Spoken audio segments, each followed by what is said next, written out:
স্থিতিশীলতা ও বাণিজ্যিক কার্যক্রম ব্যাহত করার মাধ্যমে দেশটিকে একটি অকার্যকর রাষ্ট্র হিসেবে পরিণত করার কোনো পরিকল্পিত অপচেষ্টার অংশ কিনা সেই বিষয়টাও জরুরি ভিত্তিতে খতিয়ে দেখার জন্য আমি সংশ্লিষ্ট কর্তৃপক্ষকে বিনীত অনুরোধ করব। আচ্ছা, একটু প্রশ্ন করা, আগুনটা কিভাবে লাগলো? আপনারা প্রাথমিক মানে কারোর সঙ্গে কথা বলতে পেরেছেন কিনা, সিভিল এভিয়েশন অথবা অথরিটি যারা আছে?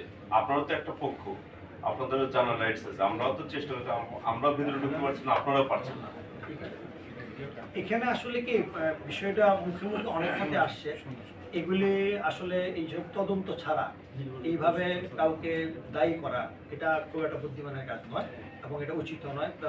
সিভিল এভিয়েশন এবং ফায়ার সার্ভিসের সমন্বয় এবং বিমানের এরিয়ার ভিতরে, এয়ারপোর্টের এরিয়ার ভিতরে সিভিল এভিয়েশনের ভিতরে যে ফায়ার সার্ভিসের যে মানে ওয়েল ইকুইপড অবস্থা থাকার কথা ছিল, এটা একটা সক্ষমতা থাকার কথা ছিল।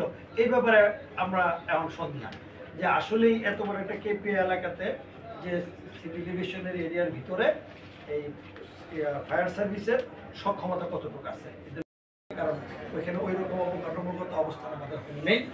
এবং এছাড়াও কিছু কিছু পণ্য চট্টগ্রাম সিলেটে অবতরণ করছে, এগুলি আমরা কমিশনের মধ্যে সাথে কথা বলবো। আমরা এখানে অ্যাসেসমেন্ট করে এখানে ট্যাক্স পেমেন্ট করে ওখান থেকে ডেলিভারি নেওয়ার ব্যবস্থা করব। তারপরে এবং এছাড়াও যে পণ্যগুলি ঢাকায় 2টা প্লেন 3টা প্লেন ল্যান্ড করছিল গতকাল, পণ্যগুলি অক্ষত অবস্থা আছে, এগুলি ওয়ান স্টপ সার্ভিস দেওয়ার ব্যবস্থা করতে হবে এবং টোটাল কাজটি একটা ওয়ান স্টপ সার্ভিস চালু করা উচিত। এবং রপ্তানি ওকে আলহামদুলিল্লাহ আমাদের যে রপ্তানি গোডাউনটা অক্ষত অবস্থা আছে এবং এটা রপ্তানি চালু আছে। সুতরাং এখানে এই মেসেজটাই ভুল মেসেজ যেন না যায় সারা বিশ্বের কাছে, আমাদের রপ্তানি গোডাউন সুন্দর অবস্থায় আছে এবং এটা চালু আছে। এবং হ্যাঁ, এবং আমরা খুব তাড়াতাড়ি আমরা আপনাদেরকে আমরা অবগত করবো সিভিল এভিয়েশন সাথে কথা বলে আমদানিটা কত দ্রুত সম্ভব চালু করা যায়। চালু করলে হয়তো আবার পণ্য পরিবহন খুব সহজে সম্ভব হবে।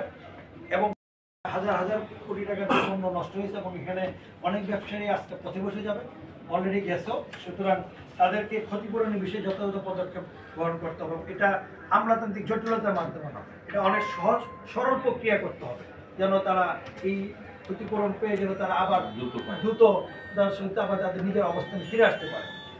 তারপরে এবং জরুরি ভিত্তিতে আমাদের বর্তমান যে সিচুয়েশনে, এই সিচুয়েশনে আমদানি রপ্তানি পুনঃ পরিচালনা করা এখান থেকে সহজে সম্ভব হবে বলে আমার মনে হচ্ছে না। সুতরাং